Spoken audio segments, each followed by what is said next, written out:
ನಮಸ್ತೆ, ನಾನು Mallikarjun. Welcome to ಸ್ಪರ್ಧಾ ಕರ್ನಾಟಕ ಅಕಾಡೆಮಿ ಯೂಟ್ಯೂಬ್ ಚಾನಲ್. ಸ್ನೇಹಿತರೆ, ಇದೇ ಫೆಬ್ರವರಿ 8ನೇ ತಾರೀಕು CTET ಎಕ್ಸಾಮ್ ಇದೆ. ಕರ್ನಾಟಕ TET ಎಕ್ಸಾಮ್ ಯಾರು ಕ್ಲಿಯರ್ ಮಾಡ್ಕೊಂಡಿಲ್ಲ, ದಯವಿಟ್ಟು CTET ಎಕ್ಸಾಮ್ ಕ್ಲಿಯರ್ ಮಾಡ್ಕೊಂಡ್ರೆ ನೀವು ಇನ್ ಫ್ಯೂಚರು PSTR ಮತ್ತು GPSTR ಎಕ್ಸಾಮ್ಗೆ ನೀವು ಕೂಡ ಅಪ್ಲೈ ಮಾಡ್ಬೋದು, ಅದರಲ್ಲಿ ಸಕ್ಸಸ್ ಕೂಡ ಆಗ್ಬೋದು. ಹಾಗಾದರೆ ಸ್ಪರ್ಧಾ ಕರ್ನಾಟಕ ಅಕಾಡೆಮಿ ಯೂಟ್ಯೂಬ್ ಚಾನಲಲ್ಲಿ CTET ಎಕ್ಸಾಮ್ಗೆ ಆಗಿರ್ಬೋದು, TET ಎಕ್ಸಾಮ್ ಸಂಬಂಧಪಟ್ಟಂತೆ ಸಾಕಷ್ಟು ವಿಡಿಯೋಸ್ನ ಅಪ್ಲೋಡ್ ಮಾಡಿದ್ದೀವಿ. ಕರ್ನಾಟಕ TET ಪರೀಕ್ಷೆಯಲ್ಲಿ ಸಾವಿರಾರು ವಿದ್ಯಾರ್ಥಿಗಳು ಕೇವಲ ನಮ್ಮ ಯೂಟ್ಯೂಬ್ ಚಾನಲನ್ನು ಫಾಲೋ ಮಾಡಿ ಪಾಸ್ ಆಗಿರ್ತಕ್ಕಂಥ ಉದಾಹರಣೆಗಳು ಸಾಕಷ್ಟಿದ್ದಾವೆ. ಸಾಕಷ್ಟು ಜನ ಅದಕ್ಕೆ ಕಮೆಂಟ್ ಮಾಡಿದ್ದೀರಿ, ಹಾಗೆ ಪರ್ಸ್ನಲಿ ಕೂಡ ಮೆಸೇಜ್ ಹಾಕಿ ಸೊ ನೀವು ಥ್ಯಾಂಕ್ಸ್ ಅನ್ನು ತಿಳಿಸಿರಿ. ಎಲ್ಲರಿಗೂ ಕೂಡ ಕಂಗ್ರ್ಯಾಚುಲೇಷನ್ಸ್ ಹೇಳ್ತಾ, ಈ CTET ಎಕ್ಸಾಮು ಎಸ್ಪೆಷಲಿ ಪೇಪರ್ ಫಸ್ಟಲ್ಲಿ ಬರ್ತಕ್ಕಂಥ ಈ ಮ್ಯಾಥ್ಸ್ ಪ್ರಶ್ನೆಗಳು ಹಿಂದಿನ ಕ್ವಶನ್ ಪೇಪರಲ್ಲೆಲ್ಲ ಯಾವ ಥರ ಕೇಳಿದಾರೋ ಅವ್ನು ಆನ್ಸರ್ ಮಾಡೋ ವಿಧಾನಗಳನ್ನು ನಾನು ಈ ಕ್ಲಾಸಲ್ಲಿ ನಿಮಗೆ ಹೇಳ್ಕೊಡ್ತೀನಿ.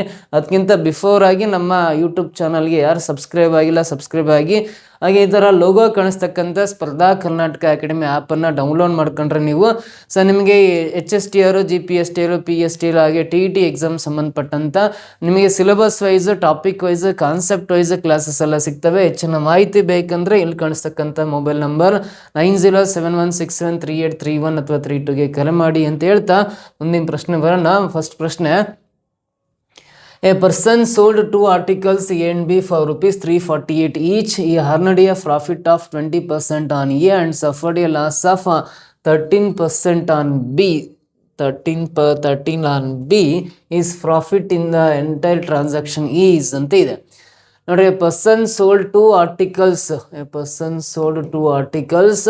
A and B for ₹348 each. 348 ರೂಪಾಯಿಗೆ 2 ವಸ್ತುಗಳನ್ನು ಮಾರಾಟ ಮಾಡ್ತಾ ಇದ್ದಾನೆ. ಈ ಹರ್ನಡಿಯ ಪ್ರಾಫಿಟ್ ಆಫ್ 20% ಆನ್ ಎ ವಸ್ತುವಿನಿಂದ 20% ಲಾಭ, ಬಿ ವಸ್ತುವಿನಿಂದ 13% ಲಾಸ್ ಆಗುತ್ತೆ. ಅಂದರೆ ಓವರಾಲ್ ಟ್ರಾನ್ಸಾಕ್ಷನಲ್ಲಿ ಅವನಿಗೆ ಏನಾಯಿತು, ಲಾಭ ಆಯಿತಾ ನಷ್ಟ ಆಯಿತಾ, ಲಾಭ ಆದರೆ ಎಷ್ಟು % ಲಾಭ ಆಯಿತು ಅಂತ ಕಂಡುಹಿಡಿಬೇಕು. ಸೊ ಇದಕ್ಕೆ ಆನ್ಸರ್ ಮಾಡ್ಬೇಕಂದ್ರೆ ನೋಡ್ರಿ, ವೆರಿ ಸಿಂಪಲ್ ಮೆಥಡ್. ಏನಂದ್ರೆ ಎ ಆರ್ಟಿಕಲ್ನ 348 ರೂಪಾಯಿಗೆ ಮಾರಿದ್ರಿಂದ ಅವನಿಗೆ 20% ಲಾಭ ಬರ್ತಾ ಇದೆ.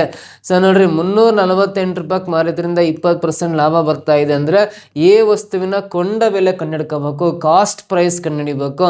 ಯಾವುದೇ ವಸ್ತುವಿನ ಕೊಂಡ ಬೆಲೆ ಕಂಡುಹಿಡಿಬೇಕಂದ್ರೆ ಒಂದು ಸಿಂಪಲ್ ಮೆಥಡ್, 100 ಮೇಲ್ಗಡೆ ಬರ್ಕೊಂಡು 20% ಲಾಭ ಹೇಳಿದಾನೆ ಅಂದರೆ ಈ 100ಕ್ಕೆ 20ನ ಪ್ಲಸ್ ಮಾಡಿ 120 ಕೆಳಗಡೆ ಬರ್ಕೊಂಡು ಇಂಟು ಅದರ ಮಾರಿದ ಬೆಲೆ ಸೆಲ್ಲಿಂಗ್ ಪ್ರೈಸ್ 348 ಹಾಕೊಂಡು ಸಿಂಪ್ಲಿಫೈ ಮಾಡ್ರಿ. ಅದರ ಸೆಲ್ಲಿಂಗ್ ಪ್ರೈಸ್ ಕೊಟ್ಟಿದ್ದಾನೆ, ಕಾಸ್ಟ್ ಪ್ರೈಸ್ ಎಷ್ಟು ಅಂತ ಸಿಗುತ್ತೆ. ಸೊ ಇಲ್ಲಿ 25 100, 26 120 ಕ್ಯಾನ್ಸಲ್ ಆಗುತ್ತೆ. 6 5 30, 6 8 48 ಕ್ಯಾನ್ಸಲ್ ಆಗುತ್ತೆ. 58 ಇಂಟು 5 ಗುಣಾಕಾರ ಮಾಡ್ರಿ. ಸೊ ಎಷ್ಟು ಬರುತ್ತಾರ, 290 ರೂಪೀಸ್ ಆಗುತ್ತೆ, 290 ರೂಪಾಯಿ. ಎ ವಸ್ತುವಿನ ಕಾಸ್ಟ್ ಪ್ರೈಸ್ ಕೊಂಡ ಬೆಲೆ 290 ರೂಪೀಸ್ ಆಗುತ್ತೆ. ಅದೇ ರೀತಿ ಬಿ ವಸ್ತುವಿಂದ ಸೆಲ್ಲಿಂಗ್ ಪ್ರೈಸ್ ಕೊಟ್ಟಿದ್ದಾರೆ. Selling price of article B ಅಂದರೆ ಎಷ್ಟಕ್ಕೆ ಮಾರಾಟ ಮಾಡಿದ್ದಾರೆ ಅಂದರೆ ಅದನ್ನ 348 ರೂಪಾಯಿಗೆ ಮಾರಾಟ ಮಾಡಿದ್ದಾರೆ. ಇದರಿಂದ 13% ಲಾಸ್ ಆಗ್ತಾ ಇದೆ. ಅಂದರೆ ಕಾಸ್ಟ್ ಪ್ರೈಸ್ ಕಂಡುಹಿಡಿಯೋಣ ಎಷ್ಟು ಅಂದರೆ 100 ಮೇಲ್ಗಡೆ ಬರ್ಕೊಂಡು 13 ರೂಪಾಯಿ ಲಾಸ್ ಆಗಿದೆ ಅಂದರೆ 113 ಮೈನಸ್ ಮಾಡಿ 87 ಬರ್ಕೊಳ್ರಿ, ಇಂಟು 348 ಹಾಕೊಂಡು ಸಿಂಪ್ಲಿಫೈ ಮಾಡಿರಿ. ಎಷ್ಟು ಬರುತ್ತೆ ಅಂದರೆ 87 1 87 4 348 ಕ್ಯಾನ್ಸಲ್ ಆಗುತ್ತೆ. 100 ಇಂಟು 4 ಅಂದರೆ 400 ರೂಪಾಯಿ ಬಿ ವಸ್ತುವಿನ ಕೊಂಡ ಬೆಲೆ ಕಾಸ್ಟ್ ಪ್ರೈಸ್ ಆಗುತ್ತೆ. 290 ಪ್ಲಸ್ 400 ಅಂದರೆ ಟೋಟಲಿ ಕಾಸ್ಟ್ ಪ್ರೈಸ್ 690. ಟೋಟಲ್ ಅವ್ನು ಕೊಂಡ್ಕೊಂಡಿರೋದು 690 ರೂಪಾಯಿಗೆ ಎರಡೂ ವಸ್ತುಗಳನ್ನು ಕೊಂಡ್ಕೊಂಡಿದ್ದಾನೆ. ಅವೆರಡು ಸೇರಿ ಮಾರಾಟ ಮಾಡಿರೋದು ಎಷ್ಟಕ್ಕೆ ಅಂದರೆ 48 ಪ್ಲಸ್ 48 ಅಂದರೆ 96 ಆಗುತ್ತಲ್ಲ, 696 ರೂಪೀಸಿಗೆ ಮಾರಿದ್ದಾನೆ ಅಂತ ನೋಡ್ರಿ. 690 ರೂಪಾಯಿ ಕೊಂಡ್ಕೊಂಡು 696 ರೂಪಾಯಿಗೆ ಮಾರಾಟ ಮಾಡಿನಂದ್ರೆ ಅವನಿಗೆ ಈ ವಾರದಲ್ಲಿ ಏನಾಗಿರುತ್ತೆ, ಲಾಭ ಆಗಿರುತ್ತೆ. ಎಷ್ಟು ಲಾಭ ಆಗಿದೆ ಅಂದರೆ 6 ರೂಪಾಯಿ ಲಾಭ ಆಗಿದೆ, 6 ರೂಪೀಸ್ ಲಾಭ ಆಗಿದೆ. Option B is the correct answer. ಅವನಿಗೆ ಇರ್ತಕ್ಕಂಥ ಲಾಭ 6 ರೂಪಾಯಿ ಲಾಭ ಆಗಿದೆ ಎಂಟೈರ್ ಟ್ರಾನ್ಸಾಕ್ಷನಲ್ಲಿ ಅಂತ ಹೇಳ್ಬೋದು. ಈ ರೀತಿ ಲೆಕ್ಕವನ್ನು ಮಾಡ್ಬೋದು. ಓಕೆನಾ, ನೆಕ್ಸ್ಟ್ ಮುಂದಿನ ಪ್ರಶ್ನೆ ಬನ್ನಿ ಏನಿದೆ ಅಂತ. A sum of ₹16,000 amounts to ₹X into integer 1/3 years at 15% per annum interest compounded yearly. What is the value of X ಅಂತಿದೆ. 16,000 ಮೊತ್ತ 1/3 ವರ್ಷಗಳಂದರೆ 2 ವರ್ಷ 4 ತಿಂಗಳು ಅಂತ ಆಗುತ್ತೆ. ನೋಡ್ರಿ, ಒಂದು ವರ್ಷಕ್ಕೆ 12 ತಿಂಗಳಲ್ಲ, ಅದು 3 ಭಾಗ ಮಾಡ್ರೆ 4 ತಿಂಗಳು ಬರುತ್ತಲ್ಲ, 2 ವರ್ಷ 4 ತಿಂಗಳಿಗೆ ಅದು ಟೋಟಲ್ ಅಮೌಂಟ್ ಎಕ್ಸ್ ಆಗಿದ್ದು ವಾರ್ಷಿಕವಾಗಿ 15% ಬಡ್ಡಿಯನ್ನು ಚಕ್ರ ಬಡ್ಡಿಯನ್ನು ನೀಡಲಾಗುತ್ತದೆ. ಎಕ್ಸ್ನ ಮೌಲ್ಯ ಎಷ್ಟು ಅಂತ ಕೇಳಿದ್ದಾನೆ. ವೆರಿ ಸಿಂಪಲ್ ನೋಡ್ರಿ, ವಾರ್ಷಿಕ ಬಡ್ಡಿ ಅದರ 15% ಹೇಳಿದಾನೆ. 2 ಇಂಟೀಸರ್ 1/3 ಇಯರ್ಸ್ ಅಂತ ಹೇಳಿದಾನೆ. ಅಂದರೆ ನೋಡ್ರಿ 16,000ಕ್ಕೆ ಫಸ್ಟು ಬಡ್ಡಿ ಅದರ 15%ಗೆ 1 ವರ್ಷಕ್ಕೆ ಎಷ್ಟು ಬಡ್ಡಿ ಬರುತ್ತೆ ಕಂಡುಹಿಡ್ಕೊಳ್ಳೋಣ. 16 × 15 ಗುಣಾಕಾರ ಮಾಡ್ರಿ ಎಷ್ಟು ಬರುತ್ತೆ ಅಂದರೆ 210 ಆಗುತ್ತೆ. 16 1 16, 16 5 80 ಅಂದರೆ 210 ಆಗಲ್ಲ, ಸಾರಿ, 15 90, 15 15 240 ರುಪೀಸ್ ಆಗುತ್ತೆ. 15 × 16 ಇಲ್ಲಿ 2,400 ರೂಪಾಯಿ ಮೊದಲನೇ ವರ್ಷಕ್ಕೆ ಬಡ್ಡಿ ಅಂತೇವೆ. 2 ತೆಗೆದು 15 × 160 ಮಲ್ಟಿಪ್ಲೈ ಮಾಡಿರಿ 2,400 ರೂಪಾಯಿ ಬಡ್ಡಿ ಬರುತ್ತಲ್ಲ. ಅವಾಗ 18,000 ಎಷ್ಟಾಗುತ್ತೆ ಅಂದರೆ 18,400 ರೂಪಾಯಿ ಅನ್ನೋದು 1 ವರ್ಷ ಆದಮೇಲೆ ಅಸಲಾಗುತ್ತೆ. ಅದಕ್ಕಿಂತ 15% ಲೆಕ್ಕ ಮಾಡಿರಿ. ಮತ್ತೆ 2 ತೆಗೆದು 15 60 ದಶಕ 6, 15 8 126 126 ದಶಕ 12, 15 15 12 27 ಬರುತ್ತೆ. 2,760 ರೂಪಾಯಿ ಆಗುತ್ತೆ. ಇದನ್ನು ಕೂಡ್ರೆ 0 6 4 7 11 ದಶಕ 1 9 2 11 ದಶಕ 1 21,160 ರೂಪಾಯಿ ಆಗುತ್ತೆ. 2 ವರ್ಷಕ್ಕೆ 21,160 ರೂಪಾಯಿ ಆಗುತ್ತೆ. ಅಲ್ಲಿ 2.25 ವರ್ಷ ಇದೆಯಲ್ಲ, ಮತ್ತೆ 15% ಲೆಕ್ಕ ಮಾಡಿರಿ. 15 0 0 15 90 ದಶಕ 9, ಆಮೇಲೆ 15 1 15 9 24 ಕ್ಯಾರಿ 2, 15 15 2 17 ದಶಕ 1, 15 2 31 ಆಗುತ್ತೆ. ಪರ್ಸೆಂಟೇಜ್ 2 ಡಿಲೀಟ್ ಮಾಡಿರಿ. 3,174 ರೂಪಾಯಿ ಅನ್ನೋದು 1 ವರ್ಷಕ್ಕಾಗುತ್ತೆ. ಅಲ್ಲಿ 1/3 ಅಂತ ಹೇಳಿದ್ದೇನೆ ಅಂದರೆ 3,174ನ 374 × 1/3 ಹಾಕೊಂಡು ಸಿಂಪ್ಲಿಫೈ ಮಾಡಿರಿ. ಸೊ 3 1 3 0 ಕಟ್ 3 15 2 ಉಳಿಯುತ್ತೆ. 3 8 24 1,058 ರೂಪಾಯಿ ಆಗುತ್ತೆ 1/3 ಇಯರ್ಗೆ. ಸೊ ಇಲ್ಲಿ 2 ವರ್ಷಕ್ಕೆ ನೋಡ್ರಿ ಟೋಟಲ್ ಎಷ್ಟಾಯ್ತು ಅಂದರೆ 21,160 ಪ್ಲಸ್ 1,058ನ ಕೂಡಿದಾಗ ಎಷ್ಟು ಬರುತ್ತೆ ಅಂದರೆ 8 6 5 11 ದಶಕ 1 2 2 22,218 ರೂಪಾಯಿ ಆಗುತ್ತೆ. 22,218 ರೂಪಾಯಿ ಅನ್ನೋದು ಆಪ್ಷನ್ ಡಿ ನಲ್ಲಿದೆ ನೋಡ್ರಿ. This is the right answer ಆಗುತ್ತೆ. ಕಾಂಪೌಂಡ್ ಇಂಟ್ರೆಸ್ಟ್ ಅಂದರೆ ಈ ರೀತಿ ಲೆಕ್ಕ ಮಾಡ್ಕೊಂತ ಹೋಗ್ಬೇಕು. 22,218 ರೂಪಾಯಿ. ಇದು ಇಡೀ 1 ವರ್ಷಕ್ಕೆ 3,174 ರೂಪಾಯಿ ಚಕ್ರ ಬಡ್ಡಿ ಅಂದರೆ ಸೊ 1/3 ಇಯರ್ಗೆ ಕಂಡುಹಿಡಿಬೇಕು. ಮೂರನೇ 1 ವರ್ಷಕ್ಕೆ ಎಷ್ಟು ಅಂತ ಕಂಡುಹಿಡಿಬೇಕಂದ್ರೆ ಅದನ್ನ ಇಂಟು 1/3 ಮಾಡಿದ್ರೆ ಇದಾಗ ಲಾಸ್ಟ್ 1/3 ಇಯರ್ಗೆ ಇಷ್ಟು ಬಡ್ಡಿ ಬರುತ್ತೆ. ಸೊ ನೋಡ್ರಿ 21,160 ರೂಪಾಯಿ ಆಗಿರುತ್ತೆ. ಪ್ಲಸ್ ಅದಕ್ಕೆ ಆ ಬಡ್ಡಿ 1,058 ರೂಪಾಯಿ ಕೂಡಿದ್ರೆ ಸೊ ಇಲ್ಲಿ ಎಕ್ಸ್ ವ್ಯಾಲ್ಯೂ ಅಂದರೆ 2.25 ವರ್ಷಕ್ಕೆ 2 ವರ್ಷ 4 ತಿಂಗಳಿಗೆ ಟೋಟಲ್ ಅಮೌಂಟ್ 22,218 ರೂಪಾಯಿ ಆಗುತ್ತೆ. 4th ಆಪ್ಷನ್ ಇದೆಯಲ್ಲ ಅದು ಕರೆಕ್ಟ್ ಆನ್ಸರ್ ಆಗುತ್ತೆ. ನೆಕ್ಸ್ಟ್ ಕ್ವೆಶ್ಚನ್ ಬರೋಣ. ಮುಂದಿನ ಪ್ರಶ್ನೆ, the difference of two complementary angles is 40. So if smaller of these angles is y, then the value of 2y plus 15 degree is. 2 ಪೂರಕ ಕೋನಗಳ ವ್ಯತ್ಯಾಸ 40 ಡಿಗ್ರಿ. ಈ ಕೋನಗಳಲ್ಲಿ ಚಿಕ್ಕದು y ಆಗಿದ್ದರೆ 2y plus 15ನ ಮೌಲ್ಯ ಎಷ್ಟು ಅಂತ ಕೇಳಿದ್ದೇನೆ. 2 ಪೂರಕ ಕೋನಗಳ ವ್ಯತ್ಯಾಸ, ಡಿಫರೆನ್ಸ್ ಆಫ್ 2 ಕಾಂಪ್ಲಿಮೆಂಟ್ರಿ ಆ್ಯಂಗಲ್ಸ್ ಅಂತ ಹೇಳಿದನಲ್ಲ. ಒಂದು ಪೂರಕ ಕೋನ ಎಕ್ಸ್ ಅಂತ ತಗೊಂಡ್ರೆ ಇನ್ನೊಂದು ಪೂರಕ ಕೋನ ವೈ ಅಂತ ತಗೊಳ್ಳೋಣ. 2 ಪೂರಕ ಕೋನಗಳ ಮೊತ್ತ 90 ಡಿಗ್ರಿ ಆಗಿರಬೇಕು. Sum of any 2 complementary angles is equal to 90 degree ಅಂತ ಹೇಳ್ತೀವಿ. ಹಾಗಾಗಿ ಎಕ್ಸ್ ಪ್ಲಸ್ ವೈ ಎರಡೂ ಕೂಡಿದಾಗ 90 ಡಿಗ್ರಿ ಬರಬೇಕು. ಆಮೇಲೆ 2 ವ್ಯತ್ಯಾಸ 40 ಡಿಗ್ರಿ ಇದೆ ಅಂದರೆ ಎಕ್ಸ್ ಎಲ್ ವೈ ಮೈನಸ್ ಮಾಡಿದ್ರೆ ಡಿಫ್ರೆನ್ಸ್ 40 ಡಿಗ್ರಿ ಬರುತ್ತೆ. X minus Y equal to 40 ಬರೀತೀನಿ. ಸೊ ಇವಾಗ ನಮಗೆ ಚಿಕ್ಕದು ವೈ ಆಗಿದ್ದರೆ, ಚಿಕ್ಕ ಕೋನ ವೈ ಆಗಿದೆ ಅಂದರೆ x plus y x minus y ಕೊಟ್ಟಾಗ ವೈ ಬೇಕಂದ್ರೆ 90ರಲ್ಲಿ 40 ಮೈನಸ್ ಮಾಡಿರಿ 50 ಬರುತ್ತೆ. ಡಿವೈಡ್ ಬೈ 2 ಅಂದರೆ 50ರಲ್ಲಿ ಅರ್ಧ ಅಂದರೆ 25 ಬರುತ್ತೆ. ಸೊ ವೈ ಈಕ್ವಲ್ ಟು 25 ಬರುತ್ತೆ. ಎಲ್ಲಿ ಕೇಳಿದನ್ನು 2y ಪ್ಲಸ್ 15 ಅಂತಿದೆ. 2 × 25 ಪ್ಲಸ್ 15 ಕೂಡ್ರಿ. 25 50 ಪ್ಲಸ್ 15 ಕೂಡಿದಾಗ ಎಷ್ಟು ಬರುತ್ತೆ ಅಂದರೆ 65 ಬರುತ್ತೆ. ಈ 65 ಡಿಗ್ರಿ ಅನ್ನೋದು ಆಪ್ಷನ್ ಏನಲ್ಲಿದೆ, ಇದು ಕರೆಕ್ಟ್ ಆನ್ಸರ್ ಆಗುತ್ತೆ. ಓಕೆನಾ. ಸೊ ನೆಕ್ಸ್ಟ್ ಕ್ವೆಶ್ಚನ್ ಬರೋಣ. ಮುಂದಿನ ಪ್ರಶ್ನೆ. ನೆಕ್ಸ್ಟ್ ಪ್ರಶ್ನೆ, which of the following can be the length of the third side of the triangle with sides are of lens 19 centimetre and 15 centimetre ಅಂತಿದೆ. ಎರಡು ಬದಿಗಳು 19 ಸೆಂಟಿಮೀಟರ್ ಮತ್ತು 15 ಸೆಂಟಿಮೀಟರ್ ಉದ್ದ ಇರುವ ತ್ರಿಕೋನದ ಮೂರನೇ ಬದಿಯ ಉದ್ದವು ಈ ಕೆಳಗಿನವುಗಳಲ್ಲಿ ಯಾವುದು ಆಗಿರಬಹುದು ಅಂತ ಕೇಳಿದ್ರೆ ಅಂದರೆ ಸೊ ಒಂದು ತ್ರಿಭುಜ ಬರಿತಾ ಅದನ್ನೇ ಅಂದರೆ ಒಂದು ಟ್ರಯಾಂಗಲ್ ಬರಿತಾ ಅದನ್ನೇ ಅಂದರೆ ಒಂದು ಸೈಡು 15 ಸೆಂಟಿಮೀಟರ್ ಇದೆ, ಮತ್ತೊಂದು ಸೈಡು 19 ಸೆಂಟಿಮೀಟರ್ ಇದೆ ಅಂದರೆ ಮೂರನೇ ಸೈಡ್ ಎಷ್ಟಿದೆ ಅಂತ ಕಂಡುಹಿಡಿಬೇಕಂದ್ರೆ ಒಂದು ಪಾಯಿಂಟ್ ಗೊತ್ತಿರಲಿ. ತ್ರಿಭುಜದಲ್ಲ ಏನಾಗಿರುತ್ತೆ ಅಂದರೆ ಯಾವುದೇ ಎರಡು ಬಾಹುಗಳ ಮೊತ್ತ, ತ್ರಿಭುಜದ ಎರಡು ಬಾಹುಗಳ ಮೊತ್ತ ಮೂರನೇ ಬಾಹುಗಿಂತ ದೊಡ್ಡದಾಗಿರ್ಬೇಕಂದ್ರೆ ಈ ಎರಡು ಬಾಹುಗಳನ್ನ ಕೂಡಿದಾಗ 19 + 15 34 ಬರುತ್ತೆ ಅಂದ್ರೆ ಸೊ ಮೂರನೇ ಬಾಹು ಈ 34ಕ್ಕಿಂತ ಚಿಕ್ಕದಿರ್ಬೇಕು. 34ಕ್ಕಿಂತ ಚಿಕ್ಕದಂದ್ರೆ 34ಕ್ಕೆ ಸಮ ಇದೆ ಅಂದ್ರೆ ಮೂರನೇ ಬಾಹು 34 ಸೆಂಟಿಮೀಟರ್ ಆಗಿರಲ್ಲ. Sum of any two sides of a triangle is greater than the third side ಅಂತ ಒಂದು ಪ್ರಾಪರ್ಟಿ ಇದೆ. ಅದ್ರ ಪ್ರಕಾರ ಈ ಎರಡೂ ಬಾಹುಗಳ ಮೊತ್ತ ಮೂರನೇ ಬಾಹುಗಿಂತ ದೊಡ್ಡದಿರ್ಬೇಕು. ಮೂರನೇ ಬಾಹು 34 ಹಾಕೊಂಡಿವಿ ಅಂದ್ರೆ ಇವೆರಡು ಮೂರನೇ ಬಾಹುಕ್ಕೆ ಸಮ ಬರ್ತಾ ಇದಾವಂದ್ರೆ ಈ 34 ಅಂತ ಆನ್ಸರ್ ಅಲ್ಲ. 3 ಸೆಂಟಿಮೀಟರ್ ಹಾಕೊಳ್ಳೋಣ, 3 ಸೆಂಟಿಮೀಟರ್ ಹಾಕೊಂಡ್ವಿ ಅಂದ್ರೆ ಇವೆರಡು ಕೂಡಿದ 34 ಇದೆಯಲ್ಲ ಅದು ಮೂರನೇ ಬಾಹುಗಿಂತ ದೊಡ್ಡದಿದೆ. ಸೊ ಇವೆರಡು ಕೂಡಿದಾಗ 19 + 3 22 ಆಗುತ್ತಾ, 22 15ಗಿಂತ ದೊಡ್ಡದಿದೆ, ಅದು ಕರೆಕ್ಟ್ ಆಗುತ್ತೆ. ಸೊ ಇವೆರಡು ಕೂಡಿದಾಗ 15 + 3 18 ಆಗುತ್ತೆ, 18 19ಕ್ಕಿಂತ ಚಿಕ್ಕದು ಬರುತ್ತೆ ಅಂದರೆ ಈ 3 ಸೆಂಟಿಮೀಟರ್ ಕೂಡ ಆಗಿರಲ್ಲ. ಹಾಗಾದರೆ 4 ಸೆಂಟಿಮೀಟರ್ ತಗೊಳ್ಳೋಣ. ಒಂದು 4 ಸೆಂಟಿಮೀಟ್ರ್ ಮತ್ತೊಂದು 15 ಸೆಂಟಿಮೀಟ್ರ್, ಇನ್ನೊಂದು ಬಾಹುನ ಅಳತೆ 19 ಸೆಂಟಿಮೀಟ್ರ್ ತಗೊಂಡ್ರೆ ಸೊ ಈ ಎರಡು ಬಾಹುಗಳ ಮೊತ್ತ ನೋಡ್ರಿ 15 + 14 19 ಆಗುತ್ತೆ. ಇದು 19 ಇದೆ ಅಂದರೆ ಎರಡೂ ಬಾಹುಗಳ ಮೊತ್ತ ಮೂರನೇ ಬಾಹುಗಿಂತ ದೊಡ್ಡದಿರ್ಬೇಕು, ಬಟ್ ಸಮ ಬರ್ತಾ ಇದೆ ಅಂದರೆ ಇದು ಕೂಡ ಆನ್ಸರ್ ಅಲ್ಲ. ಸೊ ನೆಕ್ಸ್ಟ್ 33 ಇದೆಯಲ್ಲ, ಸೊ ಒಂದು 33 ತಗೊಳ್ಳೋಣ, ಇನ್ನೊಂದು 15 ತಗೊಳ್ಳೋಣ, ಇನ್ನೊಂದು 19 ಅಂತ ಪ್ರಶ್ನೆಯಲ್ಲಿ ಕೊಟ್ಟಿದ್ದಾರಲ್ಲ 33 ಬರ್ಕೊಂಡ್ರೆ ಈ ಎರಡು ಬಾಹುಗಳ ಮೊತ್ತ ಮೂರನೇ ಬಾಹುಗಿಂತ ದೊಡ್ಡದು ಬರುತ್ತೆ. ಈ ಎರಡು ಬಾಹುಗಳ ಮೊತ್ತ ಈ ಮೂರನೇ ಬಾಹುಗಿಂತ ದೊಡ್ಡದಾಗುತ್ತೆ. ಆಮೇಲೆ ಈ ಎರಡು ಬಾಹುಗಳ ಮೊತ್ತ ಈ ಮೂರನೇ ಬಾಹುಗಿಂತ ದೊಡ್ಡದಾಗಿರುತ್ತೆ. ಸೊ ಹಾಗಾಗಿ ಒಂದು ತ್ರಿಭುಜದ 3 ಬಾಹುಗಳ ಅಳತೆ ಒಂದು 15 ಒಂದು 19 ಇದೆ ಅಂದರೆ ಇನ್ನೊಂದು ಸೈಡು ಇಲ್ಲಿ ಕೊಟ್ಟಿರೋ ಆಪ್ಷನ್ಸಲ್ಲಿ 33 ಆಗಿರುತ್ತೆ. That is the correct answer. 33 is the right answer. Next question ಬರೋಣ. The area of a triangle of sides 24 cm, 45 cm and 51 cm is equal to the area of a rectangle of length 45 cm. Then the perimeter of the rectangle is antide. The area of triangle of sides 24, 45 and 51 cm is equal to the area of rectangle of length 45 cm. Then the perimeter of the rectangle is anta kottidane. So ಒಂದು triangle ನೋಡ್ರಿ, ಒಂದು triangle 6 5 + 6 24 ಇದೆಯಲ್ಲ ಒಂದು side, ಅದಕ್ಕೆ square ಮಾಡಿರಿ. 24 square ಅಂದರೆ ಎಷ್ಟು ಬರುತ್ತೆ ಅಂದರೆ 576 ಬರುತ್ತೆ.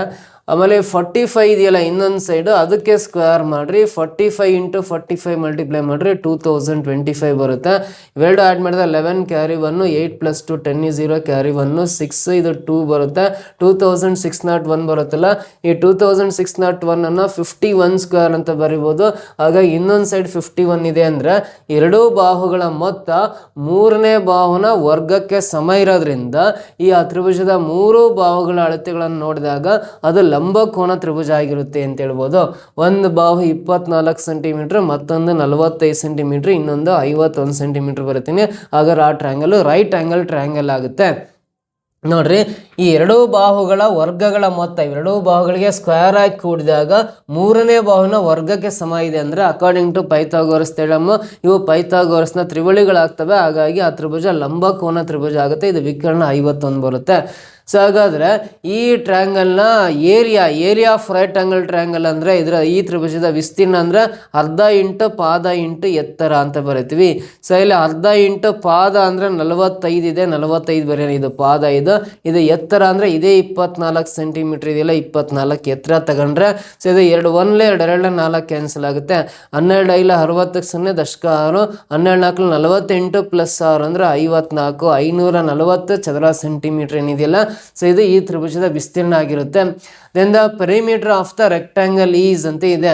ಸೊ ಅಂದರೆ ಒಂದು ರೆಕ್ಟ್ಯಾಂಗಲ್ ಕೊಟ್ಟಿದ್ದಾನೆ, ರೆಕ್ಟ್ಯಾಂಗಲ್ನ ಲೆಂತ್ ಕೊಟ್ಟಿದ್ದಾನೆ L = 45 ಸೆಂಟಿಮೀಟರ್ ಕೊಟ್ಟಿದ್ದಾನೆ ಅಂದರೆ ಸೊ ಏನು ಕಂಡುಹಿಡಿಬೇಕು. Then the perimeter of the rectangle ಅಂತ ಕೊಟ್ಟಿದ್ದಾನೆ. ನೋಡ್ರಿ, the area of triangle of sides 24 cm, 45 cm and 51 cm is equal to the area of rectangle. ಅಂದ್ರೆ ಈ ಒಂದು ತ್ರಿಭುಜದ ವಿಸ್ತೀರ್ಣ ಎಷ್ಟಿರುತ್ತಲ್ಲ, ಈ ಚತುರ್ಭುಜದ ವಿಸ್ತೀರ್ಣ ಆಯತದ ವಿಸ್ತೀರ್ಣ ಅಷ್ಟೇ ಇರುತ್ತೆ. ಅಂದ್ರೆ ಇದರ ವಿಸ್ತೀರ್ಣ 540 ಚದರ ಸೆಂಟಿಮೀಟರ್ ಇರುತ್ತೆ. ಅದರ ಉದ್ದ 45 ಸೆಂಟಿಮೀಟರ್ ಆದರೆ ಇದರ ಅಗಲ ಎಷ್ಟು ಅಂತ ಕೇಳಿದಾನೆ. What is the breadth of the rectangle, ಅಥವಾ ಅಗಲ ಕಂಡುಹಿಡ್ಕೊಂಡು ಪೆರಿಮೀಟರ್ ಆಫ್ ರೆಕ್ಟ್ಯಾಂಗಲ್ ಕಂಡುಹಿಡಿಬೇಕು. A equal to L into B ಅನ್ನೋದು ಆಯತದ ವಿಸ್ತೀರ್ಣ ಕಂಡುಹಿಡಿಯೋ ಫಾರ್ಮುಲಾ. 540 ಈಕ್ವಲ್ ಟು ಎಲ್ ಅಂದರೆ 45 ಇಂಟು ಬಿ ಬರಿತಾ ಇದೀನಿ. 45 1 45 ಎಷ್ಟಲೇ ಅಂದರೆ 8 4 37 45 1 45 45 2 90 12 ಬರುತ್ತೆ. ಬಿ ಈಕ್ವಲ್ ಟು 12 ಬರುತ್ತೆ. ಬಿ ಈಕ್ವಲ್ ಟು 12 ಅಂದರೆ breadth of the rectangle is 12 centimetre ಬರುತ್ತೆ. ಸೊ ಇದು 45 ಪ್ಲಸ್ ಇದು 12. 45 ಇದೆ ಅಂದರೆ ಇದು ಅಪೋಸಿಟ್ ಸೈಡು 45 ಬರಿತೀನಿ. ಇದು 12 ಇದೆ ಅಂದರೆ ಇದರ ಅಪೋಸಿಟ್ ಸೈಡು 12 ಬರಿತೀನಿ. 45 ಪ್ಲಸ್ 45 90 ಬರುತ್ತೆ. 12 ಪ್ಲಸ್ 12 24 ಬರುತ್ತೆ. 90 ಪ್ಲಸ್ 24 ಅಂದರೆ 114 ಬರುತ್ತಲ್ಲ. 114 ಸೆಂಟಿಮೀಟರ್ ಅನ್ನೋದು ಈ ಆಯತದ ಸುತ್ತಳತೆ ಆಗಿರುತ್ತೆ. ಸೊ ಪೆರಿಮೀಟರ್ ಆಫ್ ರೆಕ್ಟ್ಯಾಂಗಲ್ ಅಂದರೆ 114 centimetre. Option A is the correct answer ಆಗುತ್ತೆ.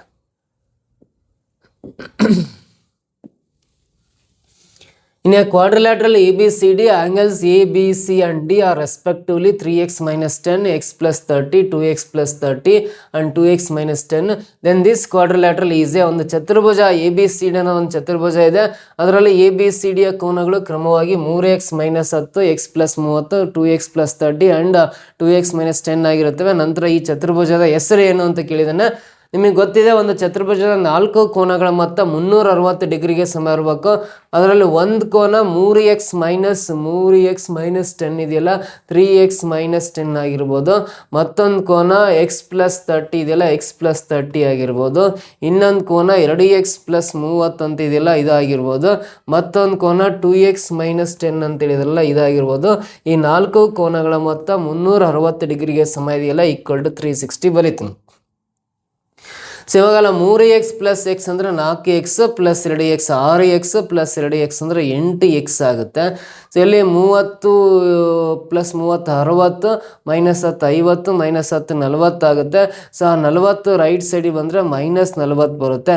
ಸೊ ಇಲ್ಲಿ 360ಯಲ್ಲಿ 40 ಮೈನಸ್ ಮಾಡಿದ್ರೆ 320 ಬರುತ್ತೆ. ಅವಾಗ 8 1 8 4 32 0 ಪಕ್ಕ ಬರ್ಕೊಂಡ್ರೆ ಎಕ್ಸ್ ಈಕ್ವಲ್ ಟು 40 ಡಿಗ್ರಿ ಬರುತ್ತೆ. ಎಕ್ಸ್ ಈಕ್ವಲ್ ಟು 40 ಡಿಗ್ರಿ ಆಯ್ತು ಅಂದರೆ ಪ್ರತಿಯೊಂದು ಕೋನಗಳ ಅಳತೆಗಳು ಕಂಡುಹಿಡಿತಾ ಹೋಗ್ಬೇಕು. ನೋಡಿ, ಇಲ್ಲಿ ಎಕ್ಸ್ ಹತ್ರ 40 ಹಾಕಿರ 43 120 ಮೈನಸ್ 10 ಅಂದರೆ ಎಷ್ಟು ಬರುತ್ತೆ ಅಂದರೆ 110 ಡಿಗ್ರಿ ಬರುತ್ತೆ ಒಂದು ಕೋನ. ನೆಕ್ಸ್ಟ್ ಎಕ್ಸ್ ಅಂದರೆ 40 ಪ್ಲಸ್ 30 ಅಂದರೆ 70 ಡಿಗ್ರಿ ಮತ್ತೊಂದು ಕೋನ ಬರುತ್ತೆ. ಇನ್ನೊಂದು 2x ಪ್ಲಸ್ 30 ಇದೆಯಲ್ಲ, 2 ಇಂಟು ಎಕ್ಸ್ ಅಂದರೆ 40 ಇಂಟು 2 80 ಪ್ಲಸ್ 30 ಅಂದರೆ ಇನ್ನೊಂದು ಕೋನ 110 ಡಿಗ್ರಿ ಆಗುತ್ತೆ. ಸೊ ಇಲ್ಲಿ 2x ಮೈನಸ್ 10 ಇದೆ ಅಂದರೆ 42 80 ಮೈನಸ್ 10 70 ಡಿಗ್ರಿ ಬರುತ್ತೆ. ಸೊ ಇಲ್ಲಿ ABCD ಅಂದರೆ ಎ ಕೋನ 140, ಬಿ ಕೋನ 70 ಡಿಗ್ರಿ, ಸಿ ಕೋನ 110, ಡಿ ಕೋನ 70 ಡಿಗ್ರಿ ಬಂದಿದೆ ಅಂದರೆ ಸೊ ಅದು ಎಂಥ ಚತುರ್ಭುಜ ಆಗಿರುತ್ತೆ, ಆ ಚತುರ್ಭುಜದ ವಿಧ ಏನು ಅಂತ ಕೇಳಿದಾನಂದರೆ, ಸೊ ಇದು ABCD ಚತುರ್ಭುಜ ತಗೊಂಡಿದ್ದೀವಿ ಅಂದರೆ ಎ ಕೋನ 110 ಡಿಗ್ರಿ ಇದೆ ಅಂದರೆ ಇಲ್ಲಿ ಸಿ ಕೋನನು 110 ಡಿಗ್ರಿ ಬಂದಿದೆ. ಸೊ ಇಲ್ಲಿ ಬಿ ಕೋನ 70 ಡಿಗ್ರಿ ಬಂದಿದೆ ಅಂದರೆ ಡಿ ಕೋನ 70 ಡಿಗ್ರಿ ಇದೆ ಅಂದರೆ ಆ ಚತುರ್ಭುಜದ ವಿರುದ್ಧ ಕೋನಗಳು ಸಮವಾಗಿದ್ದಾವೆ. ಮತ್ತು ಅಕ್ಕಪಕ್ಕದ ಯಾವುದೇ ಎರಡು ಅನುಕ್ರಮ ಕೋನಗಳ ಮೊತ್ತ 180 ಡಿಗ್ರಿ ಇದೆ ಅಂದರೆ ಆ ಚತುರ್ಭುಜದ ಹೆಸರು ಏನಂದರೆ ಪ್ಯಾರಲೋಗ್ರಾಮ್ ಅಂತ ಕರಿತೀವಿ, ಸಮಾಂತರ ಚತುರ್ಭುಜ ಅಂತ ಕರಿತೀವಿ. ಆಪ್ಷನ್ ಸಿ ನಲ್ಲಿದೆ. This is the right answer ಅಂತ ಕರಿತೀವಿ. ಕ್ಲಿಯರಾ? ಸೊ ಸಮಾಂತರ ಚತುರ್ಭುಜ ಪ್ಯಾರಲೋಗ್ರಾಮ್ ಆಗಿರುತ್ತೆ. ಯಾಕಂದ್ರೆ ಒಂದು ಚತುರ್ಭುಜದ ವಿರುದ್ಧ ಕೋನಗಳು ಸಮವಾಗಿದ್ದು ಆಮೇಲೆ ಯಾವುದೇ ಎರಡು ಅನುಕ್ರಮ ಕೋನಗಳ ಮೊತ್ತ 180 ಡಿಗ್ರಿ ಇದ್ರೆ ಆಪೋಸಿಟ್ ಆಂಗಲ್ಸ್ ಆರ್ ಈಕ್ವಲ್ ಇದ್ದು sum of any two adjacent angles is equal to 180 degree ಇದ್ರೆ then that quadrilateral is called a parallelogram ಅಂತ ಕರಿತೀವಿ, ಸಮಾಂತರ ಚತುರ್ಭುಜ ಅಂತ. Option C is the correct answer. Next ಮುಂದಿನ ಪ್ರಶ್ನೆ. From a circular sheet of a diameter 16 cm, a circle of radius 6 cm is removed, then the area of the remaining sheet is ಅಂತ ಇದೆ. use pi equal to 22/7. 16 centimetre ವ್ಯಾಸದ ವೃತ್ತಾಕಾರದ ಹಾಳೆಯಿಂದ 6 centimetre ತ್ರಿಜ್ಯದ ವೃತ್ತವನ್ನು ತೆಗೆದುಹಾಕಲಾಗುತ್ತದೆ. ನಂತರ ಉಳಿದ ಹಾಳೆಯ ವಿಸ್ತೀರ್ಣ ಎಷ್ಟು ಅಂತಿದೆ. 16 ಸೆಂಟಿಮೀಟರ್ ವ್ಯಾಸದ ವೃತ್ತಾಕಾರದ ಹಾಳೆಯಿಂದ, ಸೊ ನೋಡ್ರಿ, ವ್ಯಾಸ 16 ಸೆಂಟಿಮೀಟರ್ ಇರ್ತಕ್ಕಂಥ ಒಂದು ವೃತ್ತಾಕಾರದ ಹಾಳೆಯಿಂದ 16 ಸೆಂಟಿಮೀಟರ್ ವ್ಯಾಸ ಇರ್ತಕ್ಕಂಥ ಒಂದು ಸರ್ಕ್ಯುಲರ್ ಪೇಪರಿಂದ 6 ಸೆಂಟಿಮೀಟರ್ ತ್ರಿಜ್ಯದ ವೃತ್ತವನ್ನು ತೆಗೆದು ಹಾಕಲಾಗುತ್ತದೆ. 6 ಸೆಂಟಿಮೀಟರ್ ತ್ರಿಜ್ಯದ ವೃತ್ತವನ್ನು ತೆಗೆದುಹಾಕಲಾಗುತ್ತದೆ. ನಂತರ ಉಳಿದ ಹಾಳೆಯ ವಿಸ್ತೀರ್ಣ ಇನ್ ಸೆಂಟಿಮೀಟರ್ ಸ್ಕ್ವೇರ್ನಲ್ಲಿ ಎಷ್ಟು ಅಂತ ಕೇಳಿದ್ದಾನೆ. From a circular sheet of diameter 16 centimetre a circular disc of radius 6 centimeter is removed, then the area of the remaining sheet is ಅಂತ ಇದೆ. ನೋಡಿ, ಒಂದು ಶೀಟಲ್ಲಿ 6 ಸೆಂಟಿಮೀಟರ್ ತ್ರಿಜ್ಯ ಇರ್ತಕ್ಕಂಥ ಒಂದನ್ನು ರಿಮೂವ್ ಮಾಡಿದ್ರೆ ಉಳಿದಿರೋ ಭಾಗದ ವಿಸ್ತೀರ್ಣ ಎಷ್ಟಿರುತ್ತೆ ಅಂತ ಕ್ವಶನ್ ಕೇಳಿದ್ದಾನೆ. ಸೊ ಇದು ಸರ್ಕ್ಯುಲರ್ ಶೀಟ್ ಇದೆಯಲ್ಲ, ಇದರಲ್ಲಿ 6 ಸೆಂಟಿಮೀಟರ್ ತ್ರಿಜ್ಯ ಇರೋದನ್ನ ಕಟ್ ಮಾಡಿ ಓಪನ್ ಮಾಡಿರಿ. ಕಟ್ ಮಾಡಿ ಓಪನ್ ಮಾಡಿದ್ರೆ ಉಳಿದ ಶೀಟ್ ಇಷ್ಟಿದೆಯಲ್ಲ, ಇದರ ವಿಸ್ತೀರ್ಣ ಎಷ್ಟಿರುತ್ತೆ ಅಂತ ಕೇಳಿದ್ದಾನೆ. ಸೊ ಇದು ವ್ಯಾಸ 16 ಸೆಂಟಿಮೀಟರ್ ಇದೆ ಅಂದರೆ ಇದರ ತ್ರಿಜ್ಯ ರೇಡಿಯಸ್ ಎಷ್ಟಾಗುತ್ತೆ? ಇದರ ತ್ರಿಜ್ಯ ಇಲ್ಲಿಂದ ಇಲ್ಲಿಗೆ ಕ್ಯಾಪಿಟಲ್ R = 8 ಸೆಂಟಿಮೀಟರ್ ಬರೀತಾ ಅದನ್ನೇ. ಆಮೇಲೆ ಸ್ಮಾಲ್ ಆರ್ ಅಂದರೆ ರೇಡಿಯಸ್ 6 ಸೆಂಟಿಮೀಟರ್. ಸ್ಮಾಲ್ ಆರ್ ಅಂದರೆ ಇಲ್ಲಿಂದ ಇಲ್ಲಿಗೆ ಮಾತ್ರ, ಇಲ್ಲಿಂದ ಇಲ್ಲಿಗೆ ರೇಡಿಯಸ್ 6 ಸೆಂಟಿಮೀಟರ್ ಇರ್ತಕ್ಕಂಥ ಒಂದು ಸರ್ಕ್ಯುಲರ್ ಶೀಟ್ನ ಹಿಂಗೆ ಕಟ್ ಮಾಡಿ ಓಪನ್ ಮಾಡಿದ್ರೆ ಈ ಉಳಿದ ಭಾಗದ ವಿಸ್ತೀರ್ಣ ಎಷ್ಟು ಅಂತ ಕಂಡುಹಿಡಿಬೇಕಂದ್ರೆ, so area of remaining portion of a circle ಅಂದರೆ A = π × capital R² - small r² ಅಂತ ಹಾಕೊಂಡು ಸಿಂಪ್ಲಿಫೈ ಮಾಡಿದ್ರೆ ಉಳಿದ ವೃತ್ತದ ಭಾಗದ ವಿಸ್ತೀರ್ಣ ಎಷ್ಟು ಅಂತ ಸಿಗುತ್ತೆ. ಸೊ ಇಲ್ಲಿ ಪೈ ವ್ಯಾಲ್ಯೂ ಗೊತ್ತಿದೆ, 22/7 ಅಂತ ಬರೆಯೋಣ. R ಅಂದರೆ ಕ್ಯಾಪಿಟಲ್ R 8 ಇದೆ, 8² ಬರ್ತೀನಿ, -R ಅಂದರೆ ಸ್ಮಾಲ್ r 6 ಇದೆ, 6² ಬರ್ಕೊಂಡು ಸಿಂಪ್ಲಿಫೈ ಮಾಡ್ತೀನಿ. 22/7 ಆಗೇ ಬರೆದು 8² ಅಂದರೆ 64, 6² ಅಂದರೆ 36 ಬರೀತೀನಿ. 64ರಾಗೆ 36 ಮೈನಸ್ ಮಾಡಿರಿ. 64ರಾಗೆ 36 ಮೈನಸ್ ಮಾಡಿರಿ ಎಷ್ಟು ಬರುತ್ತೆ? 28 ಬರುತ್ತೆ. 28 ಬರೀತೀನಿ. 7 ಅಂದರೆ 7 4 28 ಕ್ಯಾನ್ಸಲ್. 22 × 4 ಅಂದರೆ 88 ಬರುತ್ತಲ್ಲ, 88 ಚದರ ಸೆಂಟಿಮೀಟರ್ ಅನ್ನೋದು so area of remaining portion of a circle ಆಗುತ್ತೆ. 88 ಸೆಂಟಿಮೀಟರ್ ಸ್ಕ್ವೇರ್ ಅನ್ನೋದು ಆಪ್ಷನ್ ಸಿ ನಲ್ಲಿದೆ. This is the right answer ಅಂತ ಕರಿತೀವಿ. ಓಕೆನಾ, ನೆಕ್ಸ್ಟ್ ಕ್ವಶನ್ ಬರೋಣ. ಮುಂದಿನ ಪ್ರಶ್ನೆ,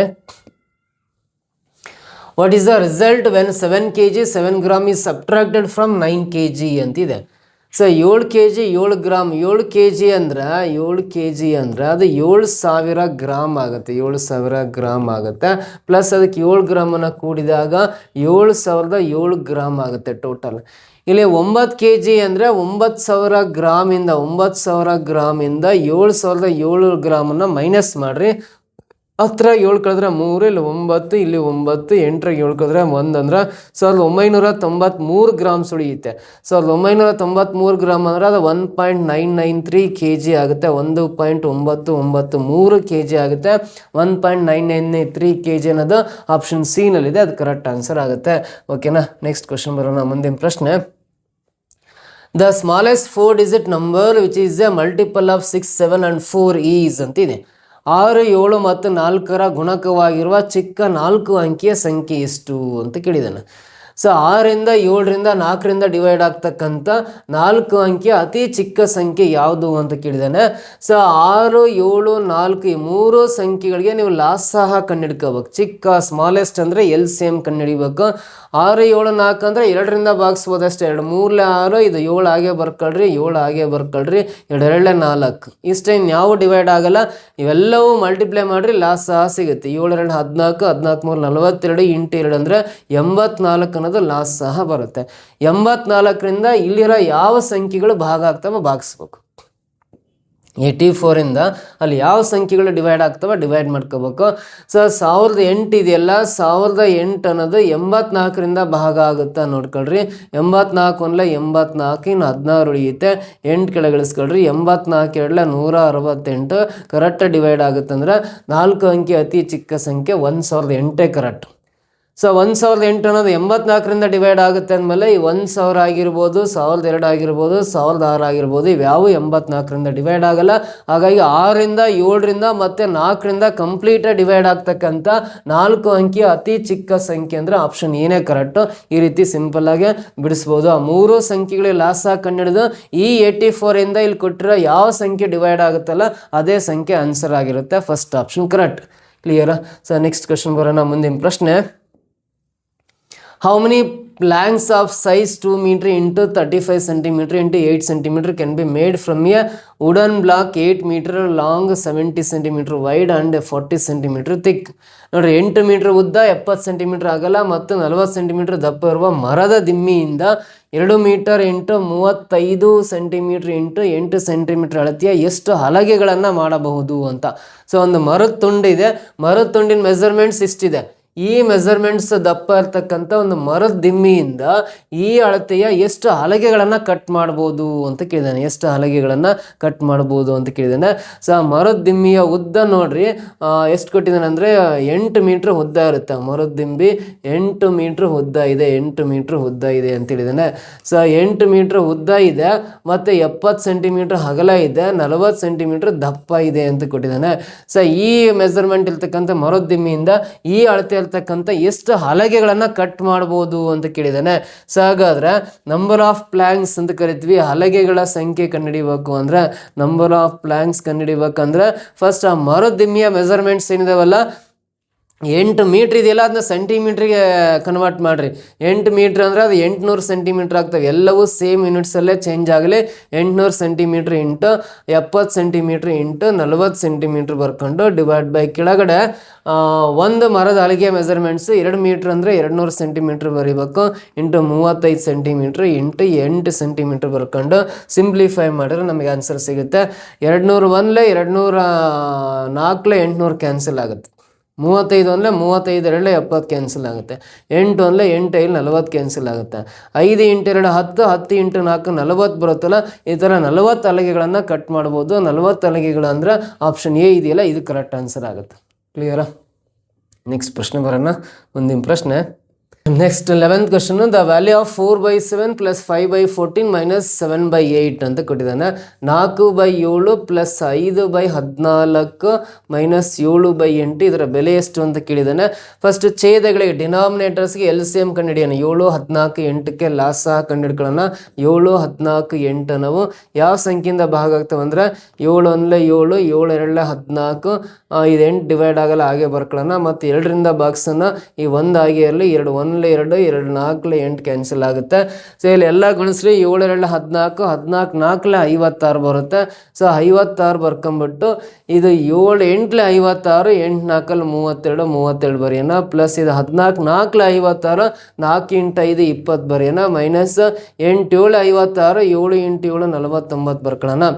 ಇವಾಗ 32 ಪ್ಲಸ್ 20 ಅಂದರೆ 52 49 ಮೈನಸ್ ಮಾಡಿದ್ರೆ 3 ಬರುತ್ತೆ. ಡಿವೈಡ್ ಬೈ 56 ಕೆಳ ಬರಿತೀನಿ. 3/56 ಬರುತ್ತೆ. 3/56 ಆಪ್ಷನ್ ಡಿ ನಲ್ಲಿದೆ. ಇದು ಕರೆಕ್ಟ್ ಆನ್ಸರ್ ಆಗುತ್ತೆ.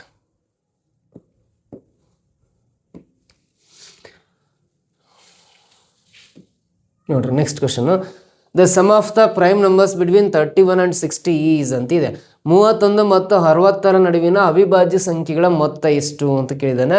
31 ಮತ್ತು 60 ನಡುವೆ ಬರುವ ಅವಿಭಾಜ್ಯ ಸಂಖ್ಯೆಗಳ ಮೊತ್ತ ಅಂದರೆ 31 ಮತ್ತು 61 ನಡುವೆ ಬರುವ ಅವಿಭಾಜ್ಯ ಸಂಖ್ಯೆಗಳ ಮೊತ್ತ ಕಂಡುಹಿಡಿಬೇಕಂದ್ರೆ ಈ 31 ಅವಿಭಾಜ್ಯ ಸಂಖ್ಯೆ ಆದರೆ 31 60 ನಡುವೆ ಬರ್ತಕ್ಕಂಥವು ಕಂಡುಹಿಡಿಬೇಕಂದ್ರೆ 31 ನಂತರ ಸಿಗೋ ಅವಿಭಾಜ್ಯ ಸಂಖ್ಯೆ ಅಂದರೆ ಬೇರೆ ಸಂಖ್ಯೆಯಿಂದ ಭಾಗ ಆಗದೆ ಇರೋವು ಅಂತ.